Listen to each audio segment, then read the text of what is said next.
Hey traders, this is Ron Haidt. Hope you had a fantastic day. As always, nothing in this presentation shall constitute a recommendation to buy or sell any security. Trading stocks and options involved risk, and specific financial issues shall always be addressed with your financial advisor. We'll kick off here with tech again with the Qs. They got pummeled again today, but they came off their lows. Finished the day with a high wave doji. We actually opened higher or closed higher than where we opened. The trend here is still down. We're outside on a closing basis the lower Bollinger Band. So we're a little oversold in the short term, but we did come off those lows. The support level, if I zoom back out here, is still ballpark 155.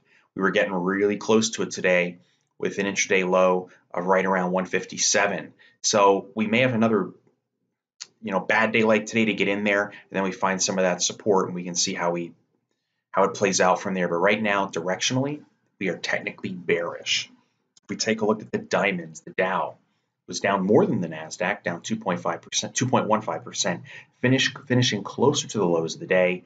We haven't, if I zoom in here, we haven't gone to new lows just yet, but we're really, really close. And when I say new lows, new closing lows. Intraday today, we basically hit it, but again, we rallied off of that a little bit. Typically, holiday weeks finish with the bulls. That has not been the case yesterday and today. You look at the IWM, down nearly 2%. If we zoom in here, we are testing the previous low set back on 1024. Otherwise, let's zoom back out here. There's maybe a little bit of hope just below 145, but I would say the low from February pretty much ties in with that tweezer type bottom a little bit there in October. So if I go back 2 years, really 145 is the line to watch. Otherwise, we end up down here. If I look at the SPY, which I have a bullish position in, and we zoom in, we can see that this 255, 260 support zone is still the target. With today's 1.85% loss, we closed right basically on the 1029 lows. Anything, just a little bit lower opens up that 5, which is a 50-point drop in the S&P, sort of like another bad day like today. So overall, when I look at these major indexes, the bears still have the edge. However, when I bring in some of these NASDAQ stocks here in a moment, I think that capitulation type selling, which I think we're starting to see that with some of the stocks, might be setting in because we actually saw some techs that were getting beat up actually rally, which makes for a great segue here. If we take a look at NVDA, remember this stock just getting taken out behind the woodshed? Well, this thing opened up all the way down at 134. Finished at 149, not a bad $14 reversal. If there's a follow-through day and we get above the 5-day, this would be short-term bullish with a gap fill as the target. If we take a look at Apple, how did it fare? Well, it still got beat up almost $9. Did not fare as well, but this is another gap down, so we have multiple gaps here. This could be almost like an exhaustion type gap. The problem, we've blown through the June low. That puts 160 as the target. I shouldn't say 160. We actually could, there's a couple places we could stop. Let me zoom in. Potentially we could stop right here, right around 170, which was the gap up from the May earnings report, or a gap fill around 167, or the lows at 160. So there's 3 levels to watch. 170, call it 2, 167, and then maybe down to 160. Bottom line, still really bearish. Apple finished closer to the lows, not the highs. It's not like NVIDIA. Apple hasn't sold off as much as NVIDIA. So Apple's definitely more bearish on the daily charts. Google, look at this, finishing higher, 0.29%. It opened up below the previous lows. In fact, it tested the $1,000 mark almost. The intraday low was 1,002.21. That was the key area to keep, to watch. Below 1,000 on a closing basis, we come down into maybe 9.25. Amazon finished down just 1%, but well off those lows. The next support target's about 1360-ish. Still 100 and maybe 30, 40 points below it. We closed back on the Bollinger Band. If I zoom in, you can see that. We are not oversold here on Amazon. Some stocks, NVIDIA, Google doing better. Apple, Amazon, not so much. Now, retail stocks, these guys got hammered. Here's ROST stores, down 9%. Next major support, it's 75.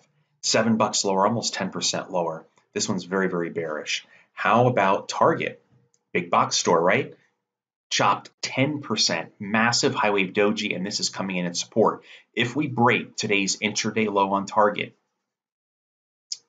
which is 66 bucks essentially, then take your pick on these swing lows. It could get much, much worse than where we're at right now.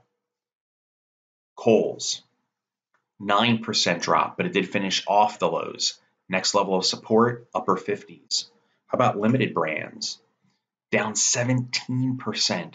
Now, if you look, the earnings report was yesterday after the market closed. So with the market getting beat up, not a shock that limited brands just gets taken out behind the woodshed. Support right around 26 bucks, still about maybe 7-8% away. How about Five Below, ticker symbol FIBE, 9% practically, $10 drop. Support's going to come in here at the 200-day moving average, which will tie in with that gap up from early June and the back testing July and basically August. So I'd say 95 bucks would be support. We take a look at Walmart. This one is interesting because we had a cup and handle if you go from February right into August. But now that we had a peak, which sort of challenged the previous high, now we have a bigger cup and handle still in play. If I zoom in on the short term, we've had 3, 4, 5, 6, 7 straight days being down in Walmart, all with a pickup in volume, which dwarfs the previous up days. We're pretty much testing support around 93, 94 bucks. Otherwise, it's a gap fill down to 90, which is where the 200-day is. So if this market wants to roll over, there's still stocks that can get down there. I think NVDA and Google might be trying to find their bottoms already. Some of these retailers, man, there is still a ways to go. Check out Jack in the Box. This one's interesting because with the market getting killed, this was up 6% on, if you look at earnings, was 11.19. So last night, today we had the up move right at the 200-day. If it closes above the 200-day, the target's going to be up there, maybe 92.50. Could be as much as 10% higher. Then it's back to the previous highs. Good volume today. How about CPB? Campbell's Soup, really? Well, look at the earnings. This morning, stock finished higher, finished off the lows. Target's going to be up there at 42.50. A lousy $2 higher. But keep in mind, this thing just kept selling off. Now, the next major resistance may be up there at 48. This is a stock that sometimes when it trades below moving average, it stays there for a while. But then when it starts a new trend, just like it did here to the downside, you can see the same thing on the upside with stocks like this. Just keep an eye on CBP. How about AMAT? Up 4% today. Now, I bring AMAT in because we're about to get over the 50-day moving average. Look at the volume picking up here while the market's getting walloped. Upside target, 45, and then a gap fill at 47.50, plus the 200-day in purple is going to be in there. I want to keep an eye on this one because of those are pretty substantial upside targets. If I want to be bullish on this, something I might consider would be a 20-day EMA as a trailing stop once we get back above the 50-day. And please keep in mind, tomorrow, Wednesday, the day before Thanksgiving, a pre-Turkey Day special. I am not having a Black Friday public event. This is it. This is the pre-Black Friday deal. I'm going to show you stocks like the one I showed you last night. This stock, which I blurred out on purpose, has gone up 92% of the time by an average of almost 14% over the coming weeks. I could be able to show you, no matter which stock it is, where there are drops, where there are pops, where there are consolidation phases. So as a trader, if I want to be very surgical in how I trade, I can use the stock's own historical track record to say, okay, maybe now I'm a little bearish, but then I'm bullish. So in options trading or stock trading, long stock may be in here, long calls may be in here. And if I'm a covered call trader, knowing that a stock has such a major rise, maybe I don't even want to short cover calls and actually not, or maybe sell them way out of the money. So there's a lot of different things we can do here, not even to mention credit spreads too, bullish and bearish. So instead of wondering why stocks go up at different times of the year, we can go right into financial, type in our stock, and actually see how this stock performs historically. We're no longer, quote, flying blind. I'm going to show you the hottest bullish and bearish stocks for year end. It's going to blow your mind. The institutions know about this. You need to know about it too. This only works when the big money comes in, and the big money is what pushes stocks up and down, not the little traders. There's not enough momentum there. So again, tomorrow, Wednesday, noon Eastern, 9 a.m. Pacific, top 10 bullish and bearish stocks for year end. Plus, I'm going to show you a whole lot more. In the first 5 minutes of going live, you're going to see these stocks. This is going to be an awesome webinar. It's my last one. Again, I'm not holding the Black Friday event. That's why these are pre-Black Friday events. We're already way past the half seat mark. If you don't register soon, you're going to get locked out. The webinar room has a max of 500 seats.